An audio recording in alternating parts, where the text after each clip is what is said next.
You are now listening to theGrio's Black Podcast Network, Black Culture Amplified.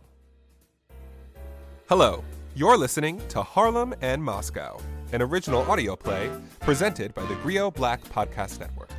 Harlem and Moscow is a 6-episode drama with 3 additional companion podcasts. Harlem and Moscow, Red Flags. Harlem and Moscow is based on a true story. Episode 4, Russian Reality Check, stars Ivy as Langston Hughes, Evan Frazier as Dorothy West, and features Torae, Kyla Lacey, and Nancy Gilliam. I am your narrator, commenter, and teller of tales, Jared Alexander. Last time on Harlem and Moscow, Dorothy West gets to the steamy part of her trip to make a movie in Moscow. Her mother is especially excited to hear the story of a mystery proposal. Dorothy becomes more comfortable in the city with her roommate, artist Mildred Jones, pushing her out of her comfort zone every chance she gets. Langston Hughes finally gets his hands on the much-anticipated movie script, but keeps the contents secret for now. Langston and Dorothy also become closer as he waxes poetically about the Soviet Union and their love of Negroes, going back to Peter the Great. But her fantasy of the city is shattered at a party when she is hit with the racist ignorance of their esteemed director, Junghans, who sees the group as nothing more than primitive set dressing. We pick up the story with Dorothy cutting the night short and running out of the party crying. I ran out of the room, crying. Even with the record playing and Junghans yelling after me, I could still hear your voice in my head, Mom. Take what white folks give you in stride. If you stop to fret over every little thing an Ofe does, you would never be happy again. It was more than what he said. In Moscow, ever since we arrived, I had this sensation of being seen a certain way, like a mysterious fish in a bowl. Everyone else seemed to be enjoying it, which only made me feel more ridiculous, reacting the way I did. I ran out onto the terrace, because of course Carl Junghans' hotel room had a terrace, and I heard someone come after me. I found myself hoping it was Mildred, or maybe Lang had joined the party, but it wasn't either of them. Hey there. You all right? I'm fine, Henry Lee. No, you're not. Come here. Yeah, it's all right. Hey, it's okay. He didn't have to yell like that. He could have asked someone else. And him saying all that comrade business. A comrade would accept a no. Comrade is just a word to make people feel like they're making a difference. I hate it here. You seem to be having a good time the few nights I've caught you and Mill around town. It's different when I'm with my friends, just us. The minute a Russian or a German or whatever he is gets involved, it all turns to dust in my mouth. Come on, Dot. You have to admit... What? Everyone looks at us and welcomes us and wants to be seen with us. They don't care how yellow Langston is or how silky Mildred's hair feels. They want us. It's like the world is flipped upside down here.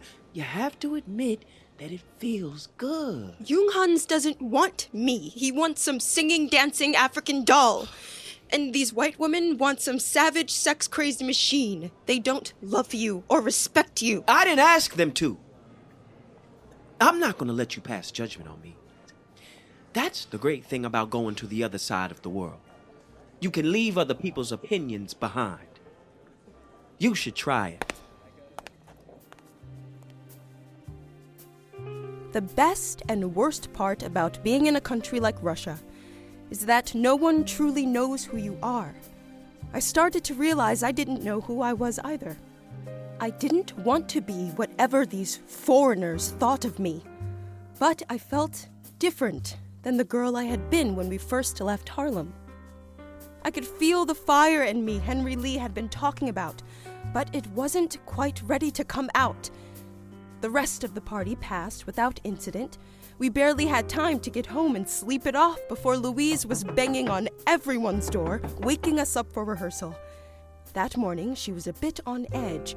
Langston was still wrangling the script, so it was to be just Louise barking orders without Lang's charm to soften the blows.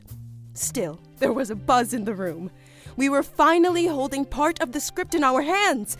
Of course, it was the part of the script that was nothing but spirituals. Most of us weren't exactly the church-going crowd.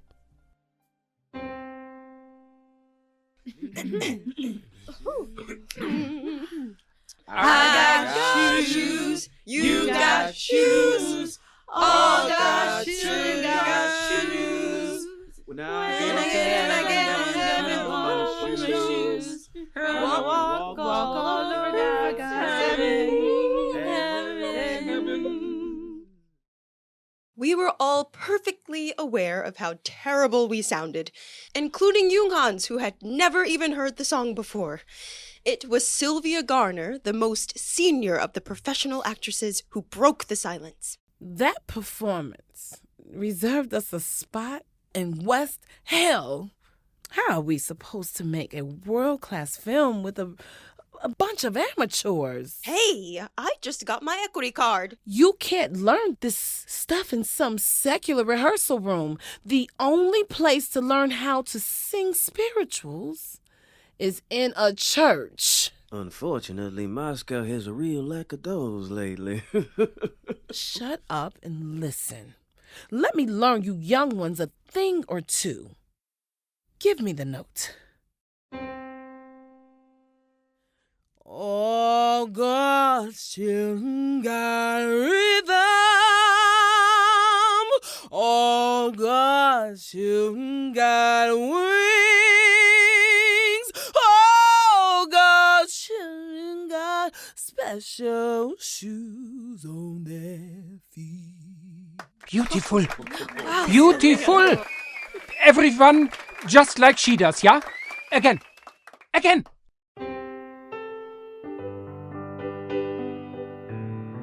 Sylvia saved the day, or as Sylvia would say, God saved the day. Junghans was so impressed, he got her a regular gig singing spirituals on the radio. Although she had to replace words like Lord and Jesus, she did sneak a couple hallelujahs in before they put a stop to that too.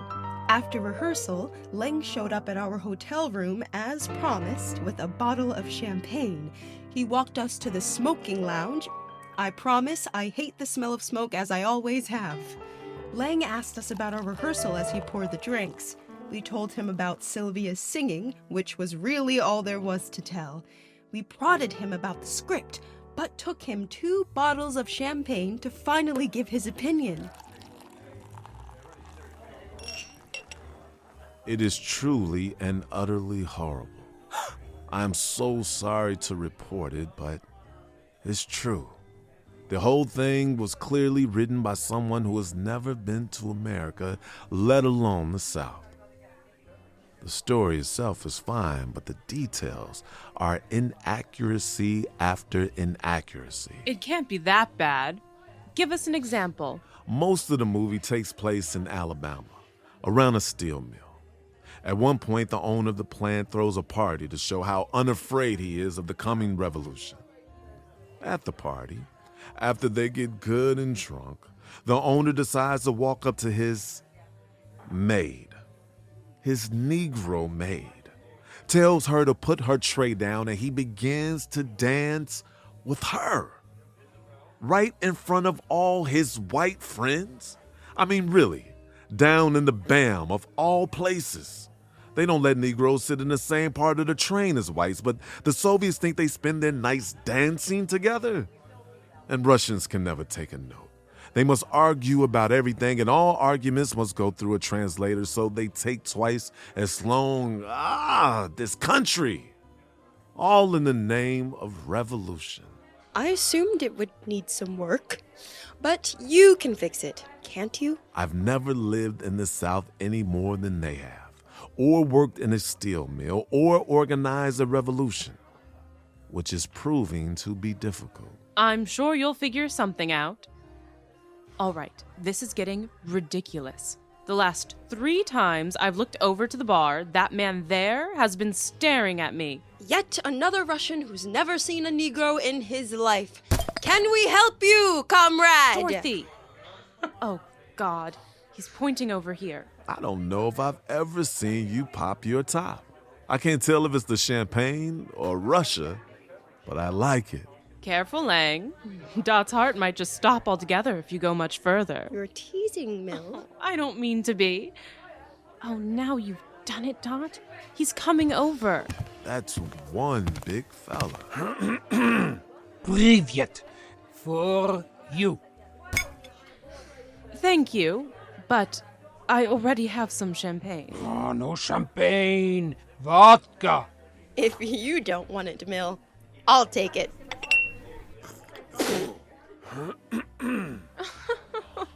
I think you may have offended our new comrade. Wasting vodka in Russia is a crime of the highest order. All right, if Dot tried it, so will I. Woo! That'll clear you out. Now we... I think he wants you to dance with him. Oh, why not? This isn't Alabama, after all. Don't miss me too much. I can't believe this. Who does he think he is? By the look of all the medals on his jacket, someone important. He doesn't even speak English. Oh! I think the vodka just hit my stomach. Feeling all right, comrade? I feel fine. Actually, I feel great. I feel brave. I have to tell you something. Yes? I know you're the best Negro writer of our time. No, of all time. And yes, I'm including W.E.B. Du Bois. Yes, I said it, and everybody here heard me say it. Nobody here speaks English. I had to tell you, because if I seem nervous or shy, it's because I would have died to have you read my writing, and now you're here, sharing a bottle of champagne. That's very sweet of you. I'm sick of sweet. I want to be more daring and forward, and... Where is Mildred going? Mill? Sit down before you fall over. We're just going for a ride. We'll be right back. I can't believe her. To go out alone with a strange man? Mill can handle herself. And I'll watch after you. I have one more bottle of champagne we can share. Just the two of us. Stop, stop, stop. Stop right now. I can see exactly where this is heading. I don't need to hear nothing about my baby lying down with anybody, even if he is the greatest Negro writer of our time. And I am not including W.E.B. Du Bois in that. Mom, nothing happened. We just went... I can fill in the rest of that night just fine. Let's move on. There is something you have been quiet about in your letters and in your story. Your father's passing. You told me it didn't affect you much, but you must have felt something. What did you do when you got your cousin's letter? Rehearsals took an unexpected pause.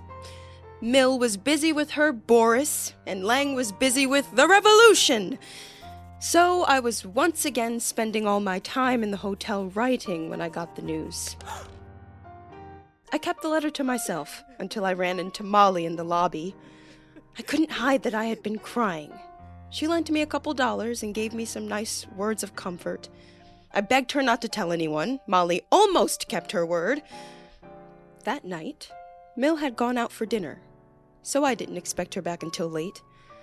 I was getting ready for bed and was startled when the door opened. Dot? Mill? Hold on. I'll turn on the lamp. What is that box you're holding? I brought you a slice of strawberry cake. Boris bought it for me. You're not going to bed already, are you? How are you feeling? I'm fine. Dot. Molly told you, didn't she? I asked her not to. Why would you not tell me? I didn't want to worry anyone. Nobody's been around to hear it, anyway. You haven't told anyone? Not even Lang? Dot, there's no reason to think you couldn't tell either one of us. Please tell me now. How are you really? Are you going home? I know my mother wants me to, and my cousin, but I can't abandon this project. The funeral will have to happen without me. My father was old, past 70, I think. I'm truly all right. Not that I wouldn't mind a bite of strawberry cake. You grab the forks. I'm sorry I didn't tell you. I didn't want you to think I was forcing you to stay home with me instead of going out with Boris. I just can't wrap my mind around why you would spend your nights with this old, fat Russian man instead of me or Langston Hughes. Boris isn't so fat. I adore Lang, but Lang can't afford to get me strawberry cake. While I'm in Moscow, I want to have strawberry cake. What do you want while you're in Moscow? This is delicious, but we can't eat cake forever. Then we'd better enjoy the time we have. I'll ask again. What do you want while you're in Moscow? I want you. I want you to stay here tonight, with me. I would love to.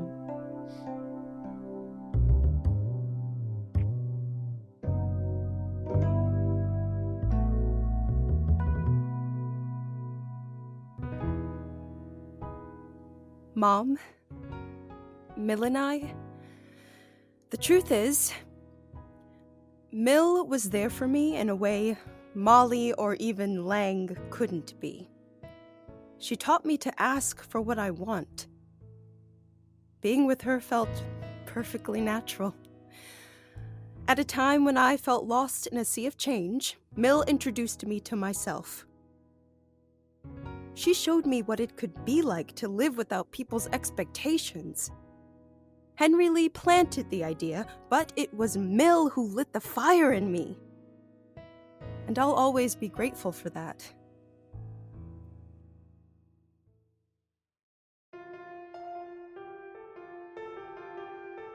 The next weekend, Louise said the company wanted to send us on a cruise to Odessa on the Black Sea. We were all excited to be traveling as the leisurely life was getting a bit repetitive without rehearsal. The cruise down the river was bursting with energy. On the third morning, I was on the porch of our resort, lounging in the shade before it got too hot. Good morning. That fan doing anything for you? Good morning, Louise. It's at least moving the hot air. Are you heading down to the beach with the others? Not today. If I come back any darker, my mom will never let me hear the end of it. You won't miss much. Just our comrades embarrassing us. Did you see them playing leapfrog yesterday? Leapfrog isn't so bad. Naked? It's not even a nude beach. I can only imagine what the Russians are running home to tell their relatives about how we behave. My people. Why are you so concerned about what they think of us? You're one to talk, Miss Prim. I could care less what some Russian on vacation thinks of me. This place makes me miss Oak Bluffs. You know, we get a whole beach to ourselves. There's not a single au fait for miles at my family's cottage. Not every Negro can afford Oak Bluffs. You think Russian peasants can afford to take a pleasure cruise to Odessa? Regardless of where we are, we will always be walking a tightrope as Negroes, as women. It took years of proving myself, building the Harlem chapter of Friends of the Soviet Union from the ground up. Even still, Langston will get all the credit, no doubt. I can't complain, though. Without him, we wouldn't have gotten so many people like you to sign on. Young, passionate, eager to impress, the greatest Negro writer of our time, including W.E.B. Du Bois. Please don't tell me he told you. All right, he didn't tell me. And I promise not to tell Du Bois. So you used Lang to lure in desperate, lovesick actresses like me. What are you using lovesick actresses for? To sell the film. Everyone has their place in the revolution. Some people's is up on the silver screen. Other people follow behind with the paperwork. I spent the morning sorting receipts. Take your pick. Here they come. Bathing suits, umbrellas, and not 1 ounce of shame. Hello, Mildred. Off for a swim? I never learned, actually. I brought my sketch pad. I want to remember this beach. Who's that out on the road? Don't tell me one of ours is just now getting home. It's Henry Lee. What's he doing down in Odessa? I thought he was sick. Comrades! We've been screwed. This paper is from a few days ago. Read the headline, Louise. Black and White, a Soviet film scheduled for production this fall, has been canceled, leaving its cast of Negro actors stranded in Russia. Where did you get this? From someone at the Metropole Bar. It's a French newspaper for American expats. How would the foreign press know the film was canceled before us? Why, that's impossible. No, What about the film? Do we just go back home? Shouldn't you all be at the beach by now? Langston, look at this. They can't do this to us. We must get back to Moscow and sort this out. I have to send a letter. Excuse me. Canceled? Who found this paper? I did. Henry Lee? Don't write anything about this until we talk to the Soviets. How's it going to look when the news breaks back home and the Amsterdam doesn't have a single story on it? Please, Henry Lee. Give me a day or two. Maybe we can fix this. It might be a mistake. They sent us here so we wouldn't be able to cause a stink when the news dropped. Maybe the Soviets got tired of paying us to sit around and drink vodka. We've hardly spent 3 days working. Lang, is it true? Is the film really canceled? I don't know. I have to go talk with Louise. Excuse me. Langston, don't you run away, you goddamn chicken! Oh. Well, I still want to go to the shore. We just found out we've lost our jobs. We have plenty of rubles. If you need to, your family will send you money. I'm not worried about the money. I came here to be an actress. What about our reputations? Our names were in the paper back home. What does this mean when we return to Harlem with nothing to show? You can't tell me Russia has given you nothing. At the very least, it gave you me, right? I thought you had left people's expectations behind. Whatever situation we find ourselves in, it won't magically resolve itself because we skip a day at the beach. Are you coming? I never went down to meet her, and no one played leapfrog that day. That's when I started truly missing home. I was concerned when I got the news. And even though I wanted more than ever for you to come home, I knew you would be okay. You and your fire burned through your letters. You're not a little girl who needs her father to come rescue her. There were times I wished Father was there. He always gave good advice. I don't regret anything that happened after the film was canceled, but maybe if I had just... Shoot. I forgot your cousin was coming by. She has big dinner plans tonight. Hello, it's Helen. We're in the kitchen. Oh, good, Dottie, you're still here. Of course. My baby's here to stay. Now, she was just telling me about Odessa. Can you believe while we were fretting about how Miss Dottie was going to get home, she was off on a pleasure cruise with her friends? The papers made it sound like you were prisoners of war. I wrote you both as soon as we got back to Moscow. We had to take a boat and a train. Before you get into that, can I borrow your steady hand? I'm introducing Willie to my mother at dinner, but I put a little tear in my dress. I want everything to be perfect. Let me see. With all the ups and downs of this trip, I can't help but wish you had ended this year abroad with a proposal as well. Lord knows you went through enough to earn one. To tell the truth, there was a proposal on the trip. In fact, there were two. Whose proposal? She didn't tell you either. That makes me feel better. I don't need to tell both of you every little thing. Well, Miss Dorothy, traveler extraordinaire, has secrets now? If we're taking a pause on the story, help me up. I'm going to splash some water on my face. Yes, ma'am.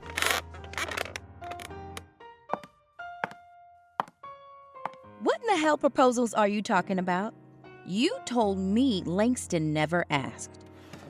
Where does Mom keep the needle and thread? You're avoiding the question. I won't forget about this, and neither will your mother. You have no idea how right you are. This is a beautiful dress. I'm sure he'll love it.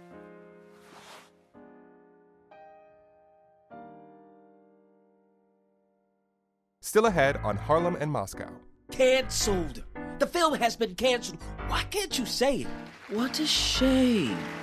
There aren't many genuine Negroes in the Moscow theater. Shit! She took a drink from a bottle thinking it was wine. Turns out it was formaldehyde. To the revolution! The revolution!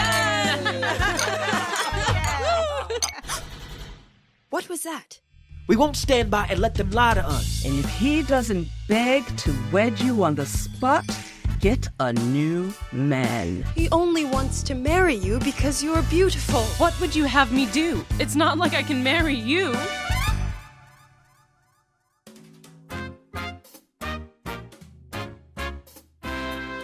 Thank you for listening to Harlem and Moscow, an original audio play presented by the theGrio Black Podcast Network.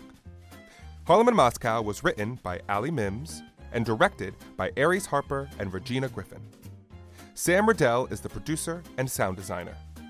Our audio engineers are Aaron Reppert and Carrie Durham, with music by Transitions. We'd like to thank our amazing cast: J. Ivy as Langston Hughes, Evan Frazier as Dorothy West, Torae as Sylvia Garner, Kyla Lacey as Helen Johnson, Nancy Gilliam as Rachel West, Breanna Cosette as Mildred Jones, Susaye Lawson as Louise Thompson, Broderick Clavery as Henry Lee, and Stephan Rumphurst, who played the roles of Carl Junghans and Boris, the Russian sergeant. Harlem and Moscow continues with Episode 5, Russian Reckoning. But first, if you're dying to hear more on the real story and the real people, check out our companion podcast, Harlem and Moscow, Red Flags. Harlem and Moscow is such a powerful story that few people know about. Please rate, review, share, and tell a friend about this important adventure in Black history.